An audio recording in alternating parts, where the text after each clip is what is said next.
Welcome to our latest series in the history of automotive V8 engines. In this video today, we're going to talk about the Buick V8 engines that were produced starting in 1953. Now, Buick is actually one of the most long-standing car companies in America. One of the things that's interesting about the Buick engines, they used from the very beginning of their engine production back in the early 1900s, they used an overhead valve design, pushrod type valve assembly, whereas pretty much all other manufacturers were using a valve in block flathead design. But Buick actually patented the overhead valve pushrod design, so I thought that was pretty interesting.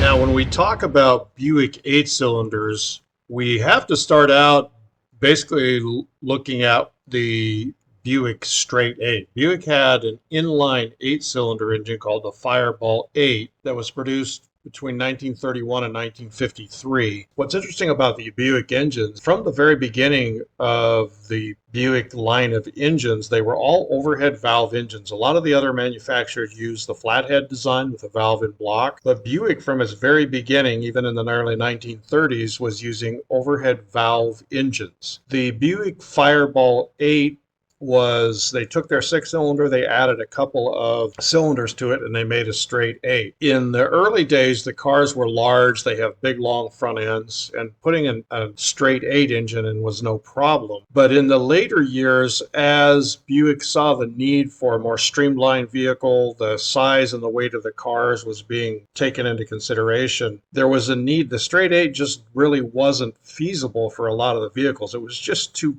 big and long and heavy. And that is, of course, where the Buick V8 comes into play. However, the Buick Straight 8 was actually a pretty formidable engine, and it had a cubic inch range all the way up to 345 cubic inches. Not really high compression and not a lot of power, but it did produce I think the best version of that was somewhere around 175 horsepower.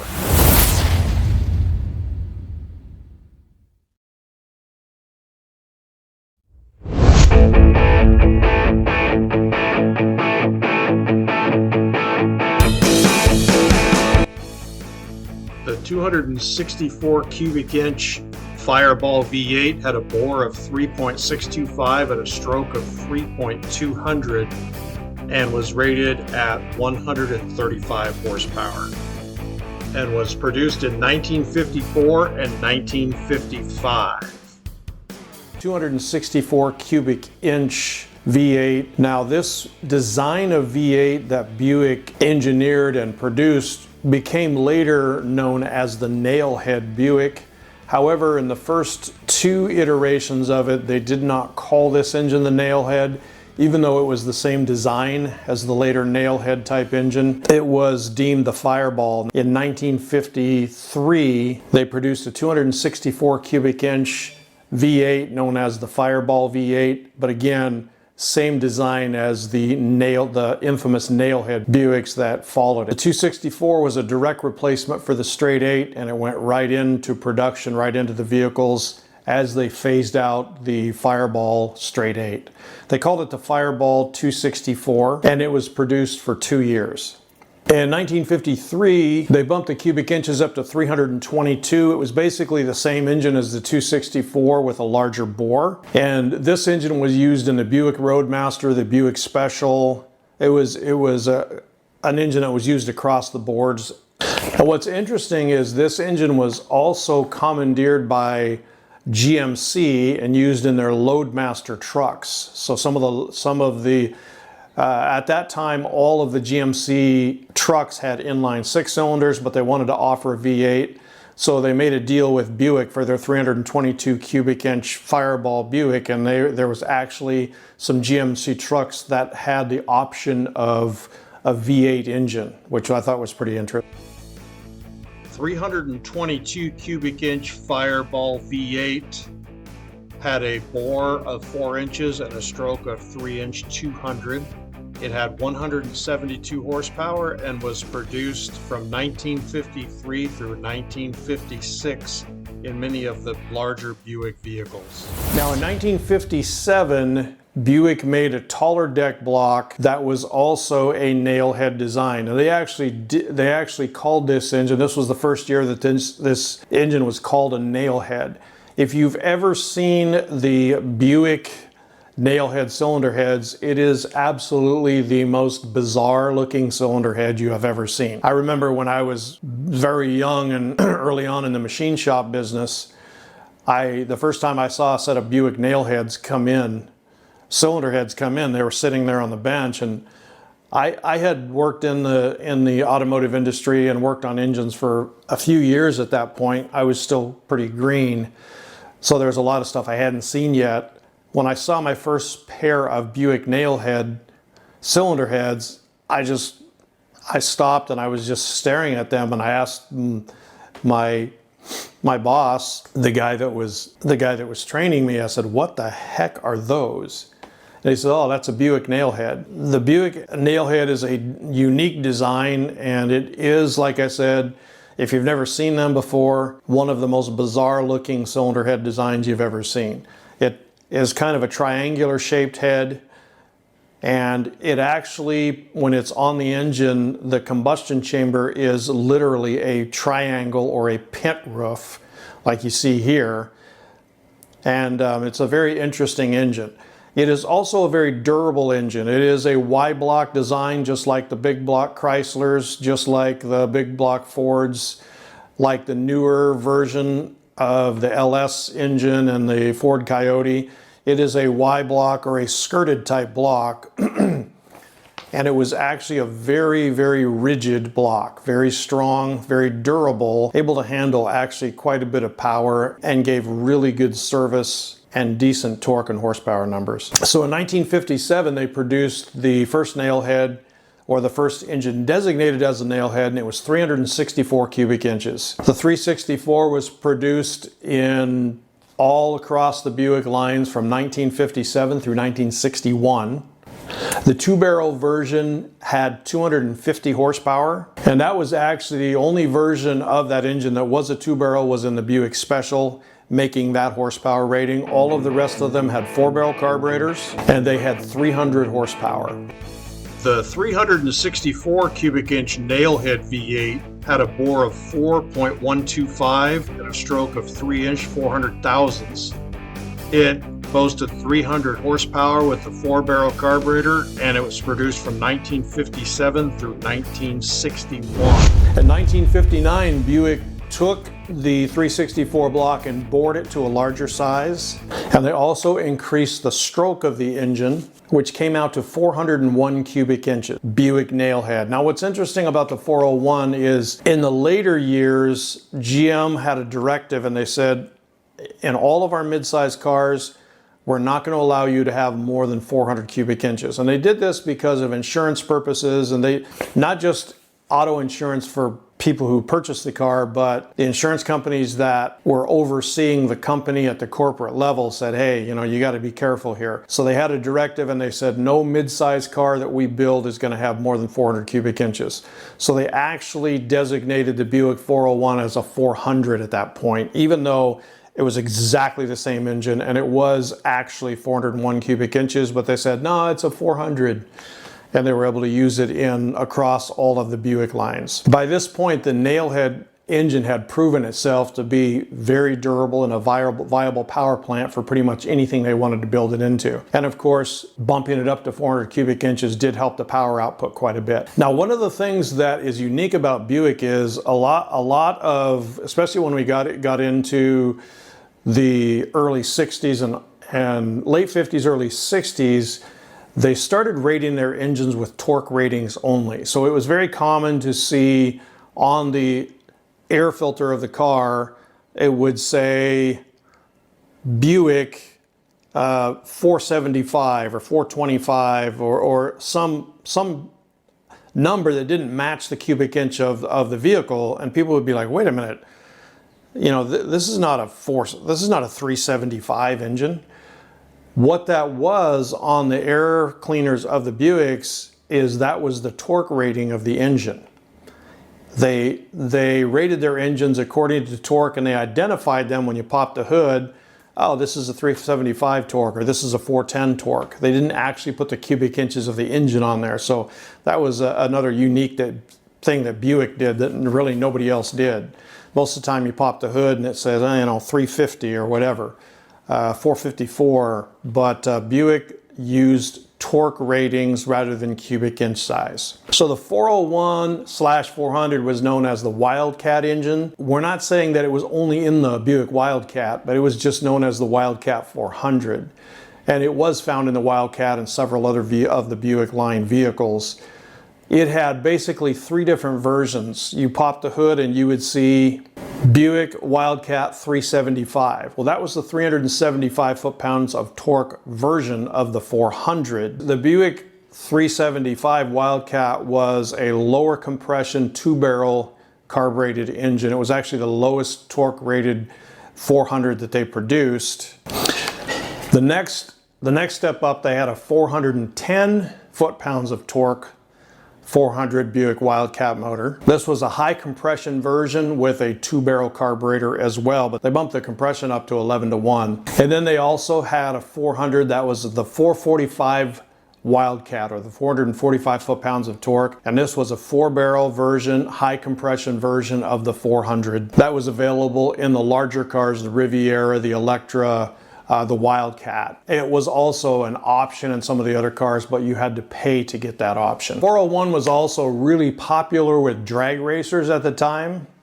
A lot of the NHRA drag racers were using the 401. They actually put a supercharger. Now, one of the drawbacks to the nailhead is that the exhaust valves are very restrictive, and so it wasn't really good at evacuating the exhaust out of the engine. What was interesting is back in those days, there were actually several drag racers that took and put a supercharger on top of the 401 or the 400, but they reversed the supercharger and they had the charge air for the intake going in the exhaust ports, and they had the exhaust coming out the intake port. So it was just a really interesting, and the reason they did that is because the exhaust ports were very small, but they could force air past those valves, and then the larger intake valves they would use for evacuating the exhaust out of the engine. And they actually gained quite a bit of horsepower by putting what they called a reverse supercharger on the 400 nailhead. So I thought that was a pretty interesting concept. And it was very popular back in those days for drag racers to do that with the Buick nailhead engines. The 400 is available in the Buick Grand Sport, the Sport Wagon, the Wildcat, the Electra, and the Riviera in these various torque ratings, these various configurations of the engine. The Buick 401 cubic inch nailhead V8 had a bore of 4 inches 125 thousandths and a stroke of 3 inch 400 thousandths. It was rated at 300 horsepower with the 4-barrel carburetor, and it was produced from 1957 through 1961. The next engine was the 425. Now the 425 was very similar to the 400 or the 401 with one exception. They took the bore out to 4.312, so 4.312 bore, and it retained the same stroke as the 400. The 425 was the largest cubic inch version of the nailhead that was ever produced, and it was actually the last one produced as well. It was made from 1963 to 1966. In 67, the nailheads were phased out. They went to the engine that we'll talk about later. Now, what's very interesting about the 425 is it was actually used by the U.S. Air Force as a starter motor for the SR-71 Blackbird. What they did is the SR-71, the engines were so massive that they would not light off until you got the engine spinning up to about 30,000 RPM, some ridiculous RPM like that. They actually had 2 Buick 425s in a start cart, and they had a gear reduction hooked up to the back of the engines. It took about 600 horsepower to rotate the engine of the SR-71 to the point where they could actually put fuel into it and light it off. So they would hook this start cart up to it, and they would fire up both of these Buick 425s. And the 425s basically had no exhaust. They had exhaust headers on them, and they were loud. And a lot of the Air Force guys would blow those up because they loved the sound of the Buick so much. When they cracked the throttle open on the Buick 425s, they just kept going beyond the 4,500 or 5,000 RPMs that they were redlining at, and they would knock the bearings out of the bottom of them. But I've actually seen, you can watch videos or accounts of the guys that actually use those starter motors, and when you get both of those V8s running at wide open throttle, basically with open headers, it was really something. It sounded a lot like you were at the drag strip or something. And the guys that were operating and starting the SR-71 thought that was really cool. And there was actually 4 engines for the SR-71. There's 2 start carts, one for each engine. And each start cart had 2 425 Buicks in them. So they would get all 4 of those open header 425s throttled up at the same time, trying to start that SR-71 engine. So I thought that was a kind of a neat backstory. A lot of people don't really know that they actually use the Buicks. And one of the things that the Air Force said was the reason they chose the Buick 425 was because they knew it was a very reliable power plant. And there were some other engines that had more power at the time, but they said they were afraid they weren't as reliable as the Buick. So I think that's a really good shot there for Buicks, that the Air Force actually put their faith in their engines, and they worked really well. There's a lot of those start carts actually in museums around the country, along with the SR-71, if you're interested in looking at those or looking into it. The 425 cubic inch nailhead V8 had a bore of 4 inch 312 thousandths, a stroke of 306.40, and it was rated at 465 foot-pounds of torque with dual 4-barrel carburetors. This engine was produced from 1963 through 1966. The 425 Buick marked the end of the nailhead configuration of the Buick engine. The next line of engines was what Buick considered their small block engine. Now, the first engine that they came out with was very interesting. It was 215 cubic inches, and it was an all aluminum V8, which was unprecedented and unheard of in that era of automotive engine manufacturing. The way that Buick got into building the 215 all aluminum engine is they were approached, in fact all the manufacturers were approached by an aluminum manufacturing company by the name of Alcoa, and they were trying to get manufacturers to cast engines out of aluminum rather than cast iron. Now, aluminum has a lot of advantages. It has much better heat dissipation. It's much lighter, so you have a much better horsepower to weight ratio. And we know that today aluminum engines across the board are the standard. It's actually kind of unusual when you have a cast iron engine these days, with the exception of the bigger, heavier duty diesels and so forth. But for the most part, passenger car light truck engines have all transferred over to being manufactured out of aluminum. Well, the problem though with the 215 was this. Now don't get me wrong, it was a very, very good engine. It was a very good innovation. It was ahead of its time, and it performed well for its size, and it had a really good horsepower to weight ratio. The reason that Buick did not stick with the all aluminum 250, the all aluminum, was that they didn't really have the casting processes or the manufacturing processes in place that worked well for constructing and building an aluminum block. And they had a very, very high scrap rate.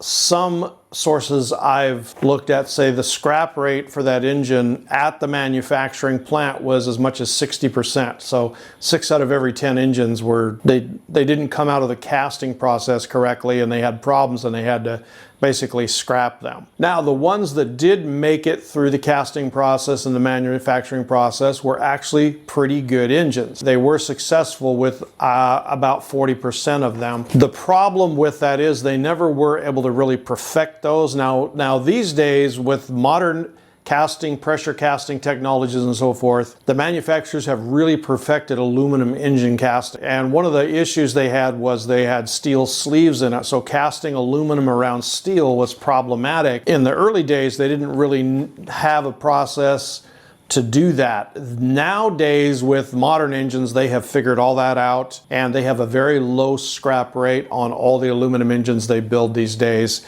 And the process is in place, the new technology, the new metallurgy is in place that just was not available in the early 60s when Buick attempted this. Now, I give them kudos for trying it because there are a lot of advantages, and actually, in my opinion, if you're not going to really heavy duty, high horsepower, high torque stuff, you want decent passenger car and light truck engines or even hot rod engines, man, aluminum is the way to go. It really is. Pontiac and Oldsmobile both picked up on this. Now, Pontiac took the 215 aluminum V8 just as it was manufactured from Buick, and they used it, and they marketed one of their vehicles. They had a Pontiac Tempest for a couple of years that had the Buick all aluminum V6 in it. That they weren't very successful though in selling those under the Pontiac line, mainly because it had a Buick engine in it and people wanted a Pontiac. They did manufacture a Tempest for a couple of years with the aluminum Buick V6. Oldsmobile was a different story. Oldsmobile took the Buick and they redesigned the cylinder heads. They put a different cylinder head on it that had more of an angle that was matched the deck angle because they wanted it to look more like an Oldsmobile engine.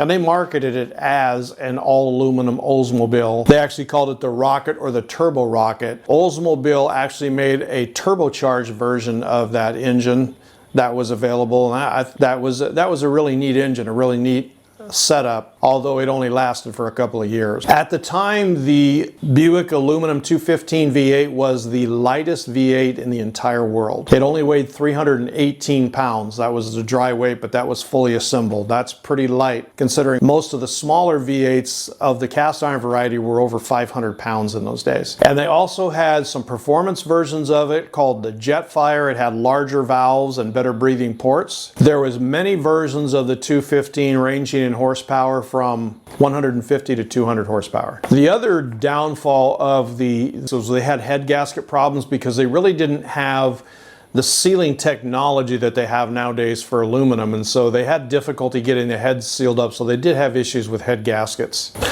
Now, what's interesting about the 215 also is Land Rover actually bought the rights to the 215 and actually improved it and patented some things for that engine, and they used the 215 version or style of engine in the Land Rovers for many, many, many years. They actually still have an iteration of the 215, although it's a much larger cubic inch nowadays, but it is still based on that all aluminum 215 cubic inch engine that they use in the Land Rover. So a lot of the Land Rovers that have the V8s, that's what they were running. They were running the Buick in them.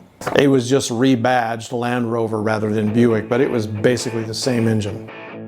The 215 cubic inch Buick had a bore of 3-inch 500, a stroke of 2.800. It had 200 horsepower and 240 foot-pounds of torque. In 1964, Buick came out with a 300 cubic inch engine that replaced the 215, and it was not an aluminum block, it was a cast iron block. However, the first year of production for the 300 actually had the same or similar cylinder heads that were aluminum that were left over, that were carryovers from the 215. So I thought that was interesting. You could actually buy one of the early 300 cubic inch Buick engines that had factory aluminum heads on it, but it was a cast iron block. The 300 had a 2-barrel version that was 9-to-1 compression and put out 210 horsepower and 310 foot-pounds of torque. Not bad for 300 cubic inches. There was also a 4-barrel version of the 300 that had 250 horsepower and 355 foot-pounds of torque. So once they put the 4-barrel on it and a better intake manifold, it bumped those numbers up pretty good. In '65, the aluminum heads went away for the 300. They also had bimetal sealing problems with those because, they just didn't have the sealing technology in those days. So they went to an all cast iron 300 cubic inch V8. And then '66 was the last year for the 300, and it was only available with the 2-barrel carburetor version in '66. '67, the 300 was gone.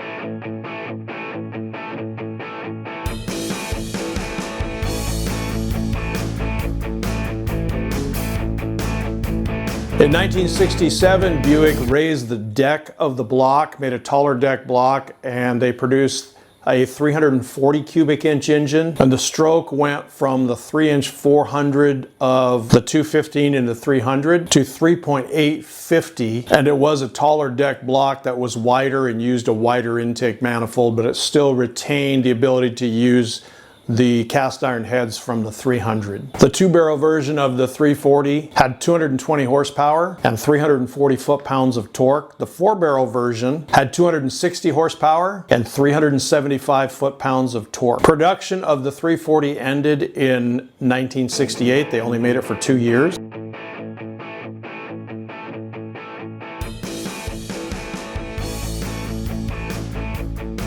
In 1968, Buick produced their 350 cubic inch engine that most people are familiar with. Now, I think it's important to note here that Chevrolet, Buick, Oldsmobile, and Pontiac all have a 350 engine, but none of them are interchangeable in any way, shape, or form. The only thing that the Buick, the Pontiac, the Oldsmobile, and the Chevrolet 350s have in common is their cubic inch size. Other than that, they are completely different engines. So you have 4 different divisions building a 350 engine, but they are all their own design. The 350 cubic inch engine was also the taller deck version. It had an aluminum timing cover with an external oil pump, and it had a much smaller bore than some of the other 350s and a longer stroke. It had a 3-inch 800 thousandths bore and a 3-inch 850 stroke. So basically a square motor, same in the stroke and the bore were identical. And also the distributor was moved to the front of the engine. The 350 Buick had the longest stroke of any 350 that was manufactured by any of the GM divisions. So it was actually a very tall, wide block. It took up a lot of space. It was physically larger than some of the other manufacturers' small blocks. The 350 was also used in AMC vehicles, Kaiser, Jeep, in the Jeep Gladiator and the Wagoneers. It was known as the Dauntless motor. That's just a name that AMC, Kaiser, Jeep gave to that engine. A lot of people say, oh, it's an AMC 350 or whatever, but it's basically a Buick engine. So those V8s and some of the earlier Wagoneers and so forth were very popular. It was a good fit for the Jeeps because the 350 Buick was very powerful and reliable, and it's actually a really good power plant for an off-road vehicle.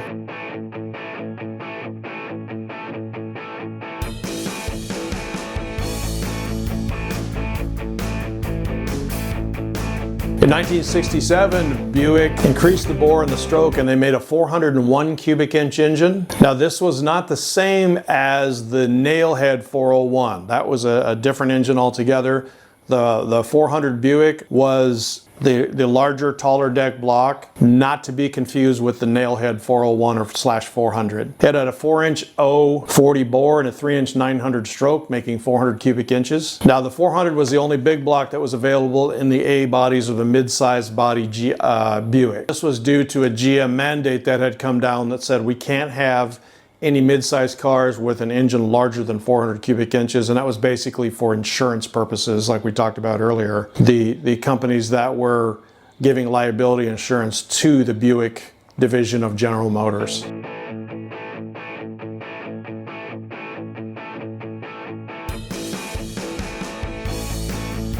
The next version of it was the 430 cubic inch Buick, which was also considered a big block. They just took the 400 and bored the cylinders larger from 4.090 to 4.187, and it retained the same stroke as the 400. 430 was a really good running engine. The 4-barrel version of it produced 360 horsepower and 475 foot-pounds of torque, which was actually very respectable.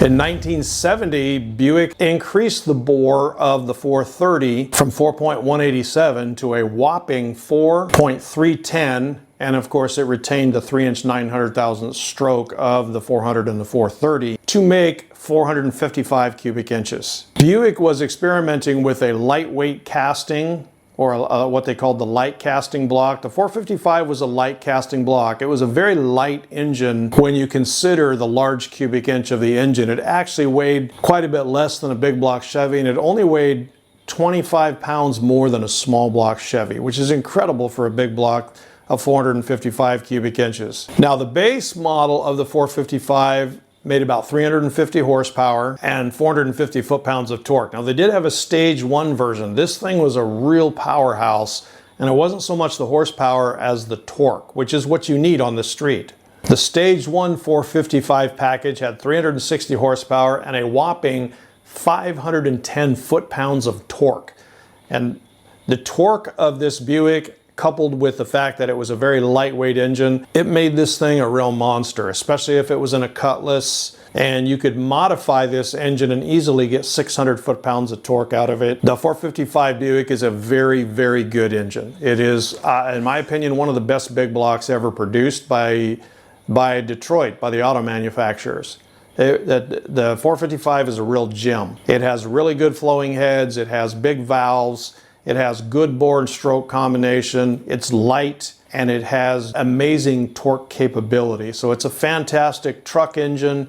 They did actually use these in some Chevy pickup trucks. Guys would swap them in because they wanted the torque of that engine for pulling. They were also very common in boats. Watercraft need a lot of torque, and the 455 provided that. Sadly, by 1976, the EPA had completely killed the big blocks. The 455 went away because it just didn't meet the mandates of gas mileage and emissions and so forth. So it was kind of sad to see that engine go. If you can get your hands on a 455 Buick, it is really something that is worth investing time and money into it if you want a really good running engine. And the 455 can be swapped into just about anything. One of the things about the 400 and the 430 and the 455 that's interesting is it has an external oil pump on the timing chain cover. Buick actually tells you when you put a new timing chain cover on or you replace the oil pump's actually integrated into the cover. You can't separate the oil pump from the timing chain cover. It's part of it. They tell you before you put the cover over the pump to fill the gear area with Vaseline. One of the things that happens is because of the design and the location of that Buick pump on the front cover, if you don't put some kind of assembly lube or Vaseline or something in there to prime the pump, it will not pick up the oil from the oil pan. And so that is one little caveat of these Buicks, that if you're going to build one, you have to make sure that when I do them, I fill that whole cavity with the oil pump gears with Vaseline, petroleum jelly, and then when I prime the pump, it picks up the oil every time, no problem. But there's guys that have put that in there dry. They try to start the car, prime the pump, and the engine gets no oil pressure, and they toast their bearings. It is not an uncommon occurrence when people who don't have the correct understanding of those engines try to put one together and fire it up. So that's something to be aware of if you're going to work on one of these. And that is basically it for the Buick V8 engines. I hope you enjoyed this. There's a lot more. The 215 V8, I will say this, the aluminum V8, if you want to do a little bit of research or watch some videos, there is a ton of changes, and there's a whole story behind that 215. There's guys that know way more about it than I do. They're experts in it, and they can give you the inside scoop on that engine. I basically just scratched the surface of the story that could be told about the 215 and how it evolved and how it changed. And so that's something that if you're interested in history, do a search for an in-depth look at that 215 aluminum V8, even into the Land Rover days. And it's actually pretty interesting. I didn't really want to get into all that in this video because I didn't want to focus on one particular V8. I just wanted to cover them all. Like the title says, we are doing the history of the V8s from start to finish.